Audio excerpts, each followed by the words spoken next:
जय माता दी। ओम नमो नारायण। आज हम श्री विष्णु पुराण के चौथे अंश के दूसरे अध्याय का श्रवण करने जा रहे हैं। इक्ष्वाकु के वंश का वर्णन तथा सौभर चरित्र। श्री पराशर जी ने कहा कि जिस समय रैवत कुकर्णी ब्रह्मलोक से लौटकर नहीं आए थे, उसी समय पुण्यजन नामक राक्षसों ने उनकी पूरी कुश स्थली को ध्वंस कर दिया। उनके 100 भाई पुण्यजन राक्षसों के भय से 10 दिशाओं में भाग गए। उन्हीं के वंश में उत्पन्न हुए क्षत्रिय गण समस्त दिशाओं में फैले। धृष्ट के वंश में धाष्ट्रक नामक क्षत्रिय हुए। नाभाग के नाभाग नामक पुत्र हुआ। नाभाग का अम्बरीश और अम्बरीश का पुत्र विरूप हुआ। विरूप से प्रशदक्ष का जन्म हुआ और उससे रथितर हुआ। रथितर के संबंध में ये श्लोक प्रसिद्ध है। रथितर के वंशी क्षत्रिय संतान होते हुए भी आंगिरस कहलाए, अतः वह क्षेत्रोपेत ब्राह्मण हुए। छींकने के समय मनु की घ्राण इंद्रियों से इक्ष्वाकु नामक पुत्र का जन्म हुआ। उनके 100 पुत्रों में से विकुक्षी, निमि, दंड नामक 3 पुत्र प्रधान हुए और उनके शकुनी आदि 50 पुत्र उत्तरापथ के और शेष 48 दक्षिणापथ के शासक हुए। इक्ष्वाकु ने अष्ट का श्राद्ध का आरंभ कर अपने पुत्र विकुक्षी को आज्ञा दी कि श्राद्ध के योग्य मांस लाओ। उसने बहुत अच्छा कहकर आज्ञा को शिरोधार्य किया और धनुष बाण लेकर वन में आ अनेकों मृगों का वध किया, किंतु अति थका, मांदा और अत्यंत भूखा होने के कारण विकुक्षी ने उनमें से एक शशक खा लिया और बचा हुआ मांस लाकर अपने पिता को निवेदन किया। उस मांस का प्रोक्षण करने के लिए प्रार्थना किए जाने पर इक्ष्वाकु ने कुल पुरोहित वशिष्ठ जी से कहा कि इस अपवित्र मांस की क्या जरूरत है। तुम्हारे दुरात्मा पुत्र ने इसे भ्रष्ट कर दिया है, क्योंकि उसने इसमें से एक शशक खा लिया है। गुरु के ऐसा कहने पर तभी से विकुक्षी नाम का नाम शशाद पड़ा और पिता ने उसको त्याग दिया। पिता के मरने के अनंतर उसने इस पृथ्वी का धर्म के अनुसार शासन किया। उस शशाद के पुण्यजनय नामक पुत्र हुआ। पुण्यंजय का भी एक दूसरा नाम पड़ा। पूर्व काल में त्रेता युग में एक बार अति भीषण देवासुर संग्राम हुआ। उसमें महाबलवान दैत्यगण में से पराजित हुए देवताओं ने भगवान विष्णु की आराधना की। तब आदि अंत शून्य शेष जगत प्रतिपालक श्री नारायण ने देवताओं से प्रसन्न होकर कहा, आप लोगों का जो कुछ अभिष्ट है वह मैंने जीत लिया है। उसके विषय में ये बात सुनिए। राजऋषि शशाद का जो पुण्यंजय नामक पुत्र है, उस क्षत्रिय श्रेष्ठ के शरीर में मैं अंश मात्र में स्वयं अवतीर्ण होकर उन संपूर्ण दैत्यों का नाश करूंगा। अतः तुम लोग पुण्यंजय को दैत्य के वध के लिए तैयार करो। यह सुनकर देवताओं ने विष्णु भगवान को प्रणाम किया और पुण्यंजय के पास आकर उसने कहा कि हे क्षत्रिय श्रेष्ठ, हम लोग चाहते हैं कि अपने शत्रुओं के वध में प्रवृत्त हम लोगों की आप सहायता करें। हम अभ्यागत जनों का आप मान भंग न करें। यह सुनकर पुण्यंजय ने कहा, ये जो त्रिलोक्यनाथ शतक्रतु आप लोगों के इंद्र हैं, यदि मैं इनके कंधे पर चढ़कर आपके शत्रुओं से युद्ध कर सकूं तो आप लोगों का सहायक हो सकता हूँ। यह सुनकर समस्त देवगण और इंद्र ने बहुत अच्छा ऐसा कहकर उनका कथन स्वीकार कर लिया। फिर वृषभ रूपधारी इंद्र की पीठ पर चढ़कर चराचर गुरु भगवान अच्युत के तेज से परिपूर्ण होकर राजा पुण्यंजय ने रोष पूर्वक सभी दैत्यों को मार डाला। उस राजा ने बैल के ककूट पर बैठकर दैत्य सेना का वध किया था, अतः उसका नाम कुकुस्थथ पड़ा। कुकुस्थथ के अनैना नामक पुत्र हुआ। अनैना के पृथु, पृथु के विष्टराश्व, उनके चांद्र युवनाशव तथा चांद्र युवनाशव के शावसत नामक पुत्र हुआ, जिसने शावसतीपुरी बसाई। शावसत के ब्रह्मदशव तथा ब्रह्मदशव के कुबल याशव का जन्म हुआ, जिसने वैष्णव तेज से पूर्णता लाभ कर 21 सहस्र पुत्रों के साथ मिलकर महर्षि उदक के अपकारी धुंधु नामक दैत्य को मारा था। उनका नाम धुंधमार हुआ। उनके सभी पुत्र धुंधु के मुख से निकले हुए निश्वासी संगनी से जलकर मर गए।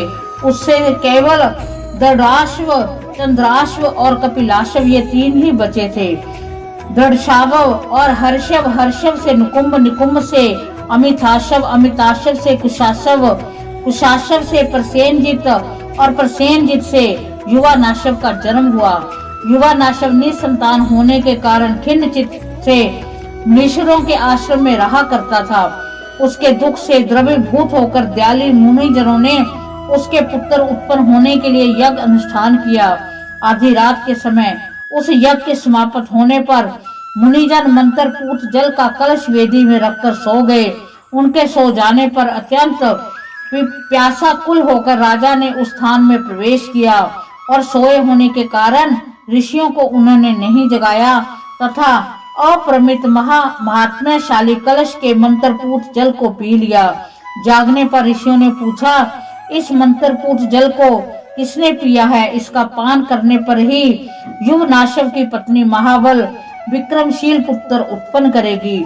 यह सुनकर राजा ने कहा, मैंने ही बिना जाने ये जल पी लिया है। अतः युवनाशव के उदर में गर्भ स्थापित हो गया और कर्मश बढ़ने लगा। यथा समय बालक राजा की दाई कोख फाड़ कर निकल आया, किंतु इससे राजा की मृत्यु नहीं हुई। उसके जन्म लेने पर मुनियों ने कहा, यह बालक क्या पान करके जीवित रहेगा? उसी समय देवराज इंद्र ने आकर कहा, ये मेरे आश्रय जीवित रहेगा। अतः उसका नाम मानधाता हुआ। देव इंद्र ने उसके मुख में अपनी तर्जनी उंगली दे दी और वह उसे पीने लगा। उस अमृतमयी अंगुली का आस्वादन करने से वह एक ही दिन में बढ़ गया। तभी से चक्रवर्ती मानधाता सप्तद्वीपों पृथ्वी का राज्य भोगने लगा। इसके विषय में ये श्लोक कहा जाता है, जहाँ से सूर्य उदय होता है और जहाँ अस्त होता है वह सभी क्षेत्र युवनाशव के पुत्र मानधाता का है। मानधाता ने शतबिंदु की पुत्री बिंदुमती से विवाह किया और उससे पुरुकुत्स, अम्बरीश और मुचुकुंद नामक 3 पुत्र उत्पन्न किए। उसी से उनके 50 कन्याएं हुई। उसी समय वह वृक्ष सौभरी नामक महर्षि ने 12 वर्ष तक जल में निवास किया। उस जल में सम्मद नामक एक बहुत सी संतानों वाला और अति दीर्घकाय मत्स्य राज था। उसके पुत्र पौत्र दोहित्र आदि उसके आगे पीछे तथा इधर उधर पक्ष, पुच्छ और सिर के ऊपर घूमते हुए अति आनंदित होकर रात दिन उसी के साथ क्रीड़ा करते रहते थे तथा वह भी अपनी संतान के सुकोमल स्पर्श से अत्यंत हर्ष युक्त होकर उन मुनीश्वर को देखते देखते अपने पुत्र पौत्र दोहित्र आदि के साथ अहिनिश क्रीड़ा करता रहता था। इस प्रकार जल में स्थित सौभरी ऋषि ने एकाग्रता रूप समाधि को छोड़कर रात दिन उस मत्स्य राज को अपने पुत्र पौत्र दोहित्र आदि के साथ अति रमणीय क्रीड़ाओं को देखकर विचार किया, अहो यह धन्य है जो ऐसी अनिष्ट योनि में उत्पन्न होकर भी अपने इन पुत्र पौत्र दोहित्र आदि के साथ निरंतर रमन करता हुआ हमारे हृदय में ढा उत्पन्न करता है। हम भी इसी प्रकार अपने पुत्र आदि के साथ अति ललित क्रीड़ाएं करेंगे। ऐसी अभिलाषा करते हुए वह उस जल के भीतर से निकल आए और संतानार्थ गृहस्थ आश्रम में प्रवेश करने की कामना से कन्या ग्रहण करने के लिए राजा मानधाता के पास गए। मुनिवर का आगमन सुन राजा ने उठकर अर्घ्य दान आदि से उनका भली प्रकार पूजन किया। तदंतर सौभरी मुनि ने आसन ग्रहण करके राजा से कहा। सौभरी जी ने कहा कि हे राजन, मैं कन्या ग्रह का अभिलाषी हूँ, अतः तुम मुझे एक कन्या दो, मेरा प्रणय भंग मत करो। ककुस्थल वंश में कार्यावश आया हूँ, कोई भी प्रार्थी पुरुष कभी खाली हाथ नहीं लौटता। हे मानधाता, पृथ्वी तल में और भी अनेक राजा लोग हैं और उनके भी कन्याएं उत्पन्न हुई हैं, किंतु याचकों को मांगी हुई वस्तु दान देने के नियम से दृढ़ प्रतिज्ञा तो यह तुम्हारा प्रशंसनीय कुल ही है। हे राजन, तुम्हारे 50 कन्याएं हैं, उनमें से तुम मुझे केवल एक ही दे दो। हे नृप श्रेष्ठ, मैं इस समय प्रार्थना भंग की आशंका से उत्पन्न अतिशय दुख से भयभीत हो रहा हूँ। श्री पराशर जी ने कहा कि ऋषि के ऐसे वचन सुनकर राजा उनके जरा जरीन देह को देखकर शाप के भय से अस्वीकार करने में कातर हो उनसे डरते हुए कुछ नीचे को मुख करके मन ही मन चिंता करने लगे। सौभरी जी ने कहा कि हे नरेंद्र, तुम चिंतित क्यों होते हो? मैंने इसमें कौन सी असह्य बात तो नहीं कही है। तो कन्या एक दिन तुम्हें अवश्य देनी ही है। उससे ही यदि हम कृतार्थ हो सके तो तुम क्या नहीं प्राप्त कर सकते हो। श्री पराशर जी ने कहा, तब भगवान सौभरी के शाप से भयभीत हो राजा मंधाता ने नम्रता पूर्वक उनसे कहा कि राजा ने कहा कि भगवान, हमारे कुल की ये रीति है कि जिस सत कुल उत्पन्न वर को कन्या पसंद करती है वह उसी को दी जाती है। आपकी प्रार्थना तो हमारे मनोरथों से भी परे है, ना जाने किस प्रकार ये उत्पन्न हुई है। ऐसी अवस्था में मैं नहीं जानता कि क्या करूं।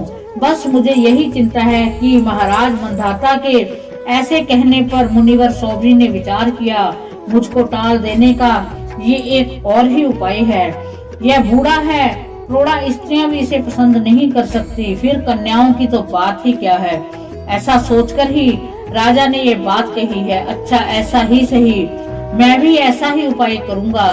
ये सब सोचकर उन्होंने मंधाता से कहा, यदि ऐसी बात है तो कन्याओं के अंतपुर रक्षक निपुंसक को वहां मेरे प्रवेश कराने के लिए आज्ञा दो। यदि कोई कन्या ही मेरी इच्छा करेगी तो मैं स्त्री ग्रहण करूंगा, नहीं तो ढलती अवस्था में मुझे इस व्यर्थ योग का कोई प्रयोजन नहीं है। ऐसा कहकर वो मौन हो गए। तब मुनि के शाप की आशंका से मंधाता ने कन्याओं के अंतपुर रक्षक को आज्ञा दे दी। उसके साथ अंतपुर में प्रवेश करते हुए भगवान सौभरी ने अपना रूप सकल सिद्ध और गंधर्व गण से भी अतिशय मनोहर बना लिया। उन ऋषिवर को अंतपुर में ले जाकर अंतपुर रक्षक ने उन कन्याओं से कहा, तुम्हारे पिता महाराज मंधाता की आज्ञा है कि ये ब्रह्म ऋषि हमारे पास एक कन्या के लिए पधारे हैं और मैंने इनसे प्रतिज्ञा की है कि मेरी जो कोई कन्या श्रीमान को वरण करेगी उसकी स्वच्छता से मैं किसी प्रकार की कोई बाधा नहीं डालूंगा। यह सुनकर उन सभी कन्याओं ने यूथपति गजराज का वर्ण करने वाली हाथनियों के समान अनुराग और आनंद पूर्वक अकेली मैं ही वर्ण करती हूँ ऐसा कहते हुए वर्ण कर लिया। वह परस्पर कहने लगी, अरे बहनों, व्यर्थ चेष्टा क्यों करती हो, मैं इनका वर्ण करती हूँ, ये तुम्हारे अनुरूप है भी नहीं।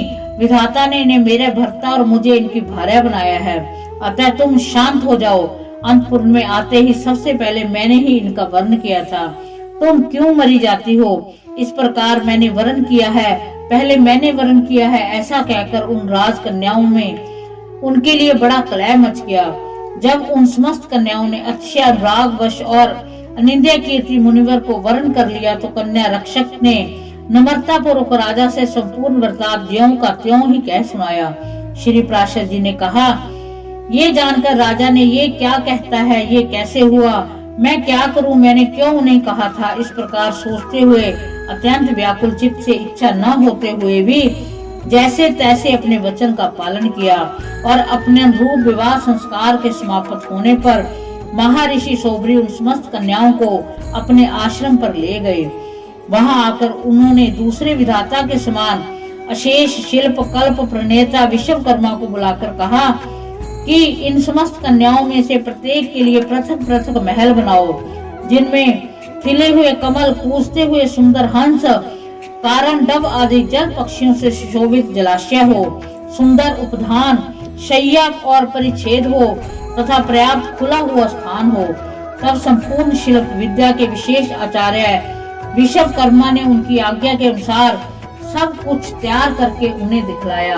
तदंतर महर्षि सौभरी की आज्ञा से उन महलों में अनवार्यानंद नाम की महानिधि निवास करने लगी। तब तो उन संपूर्ण महलों में नाना प्रकार के भक्ष्य भोज्य लेय सामग्रियों से वह राजकन्या आए हुए अतिथियों और अपने अनुगत भृत्य वर्गों को तृप्त करने लगी।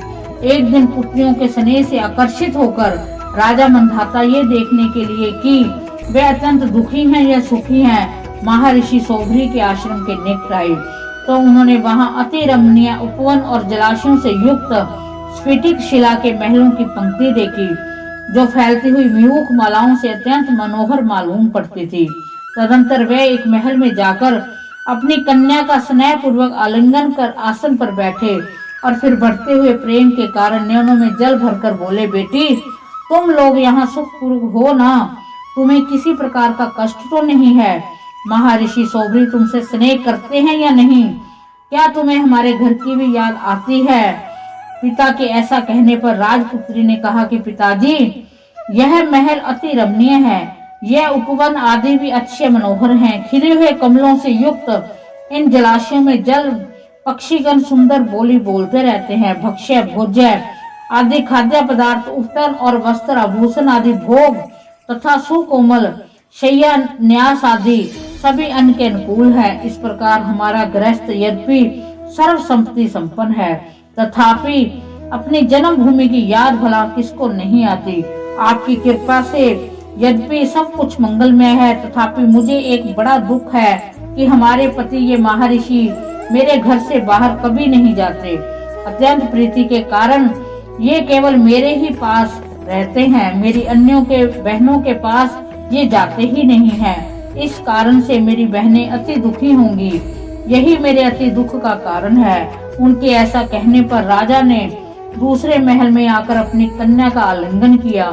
आसन पर बैठने के अनंतर उससे भी इसी प्रकार पूछा। उसने भी उसी प्रकार महल आदि संपूर्ण उपभोगों के सुख का वर्णन किया और कहा कि अच्छी प्रीति के कारण महर्षि केवल मेरे पास ही रहते हैं, किसी बहन के पास नहीं जाते।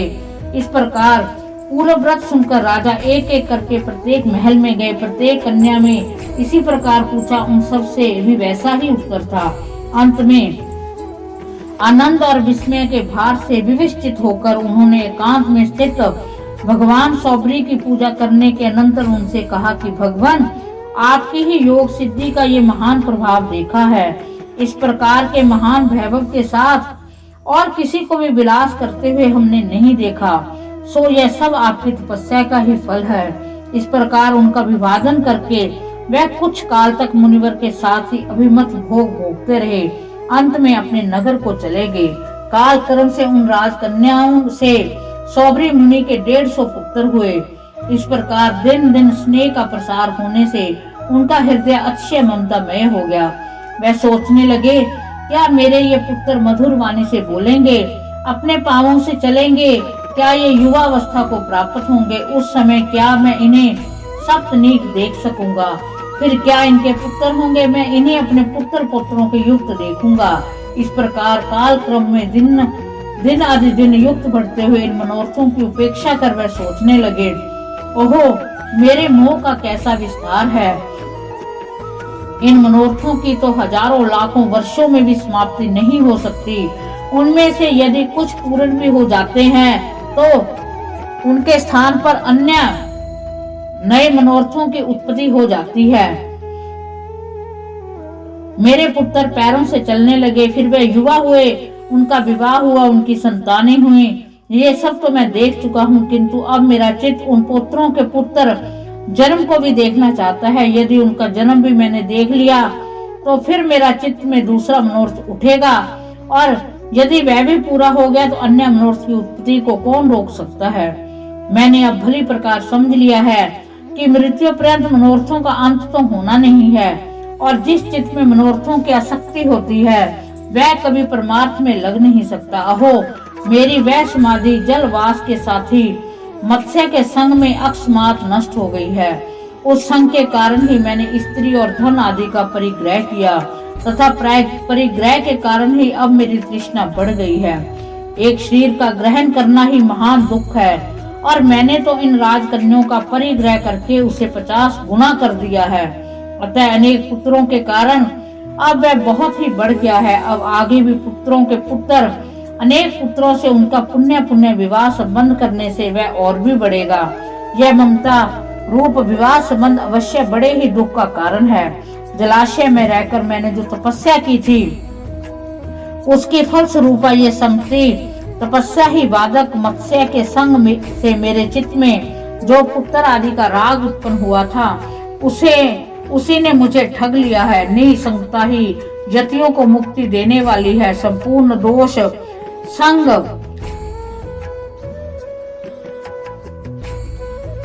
से मेरे चित्त में जो पुत्र आदि का राग उत्पन्न हुआ है उसी ने मुझे ठग लिया है। निसंगता ही यतियों को मुक्ति देने वाली है। संपूर्ण दोष संग से ही उत्पन्न होते हैं। संग के कारण तो योग रूढ़ पति भी पतित हो जाते हैं, फिर मंद गति मनुष्यों की तो बात ही क्या है। परिग्रह रूप ग्रह ने मेरी बुद्धि को पकड़ा है। इस समय मैं ऐसा उपाय करूंगा जिससे दोषों से मुक्त होकर फिर अपने कुटुंबियों के दुख से दुखी न हों। अब मैं सबके विधाता अचित्य रूप अनु से भी अनु, सबसे महान सतव और तमह स्वरूप तथा ईश्वरों के भी ईश्वर भगवान विष्णु की तपस्या करके आराधना करूंगा। उन संपूर्ण तेजो में सर्व स्वरूप अव्यक्त विस्पष्ट शरीर अनंत श्री विष्णु भगवान से मैं मेरा दोष रहित चित्त सदा निश्चल रहे, जिससे मुझे फिर जन्म ना लेना पड़े।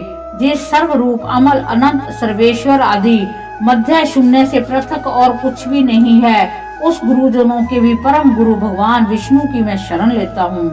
श्री पराशर जी ने कहा कि इस प्रकार मन ही मन सोचकर सौभरी मुनि पुत्र ग्रह आसन परिछंद आदि संपूर्ण पदार्थों को छोड़कर समस्त स्त्रियों के सहित वन में चले गए। वहां वानप्रस्थों के योग्य समस्त क्रियाकलाप का अनुष्ठान करते हुए संपूर्ण पापों का क्षय हो जाने पर, मनोवृत्ति के राग द्वेषहीन हो जाने पर, आहवनी आदि अग्नियों को अपने में स्थापित कर सन्यासी हो गए। फिर भगवान में आसक्त हो संपूर्ण कर्म कलाप का त्याग कर परमात्म प्रायण पुरुषों के अच्युत पद को प्राप्त किया, जो अजन्मा अनादि अविनाशी विकार और मरण आदि धर्मों से रहित है, इंद्रादि से अतीत तथा अनंत है। इस प्रकार मंधाता की कन्याओं के संबंध में ऐसे चरित्र का वर्णन किया।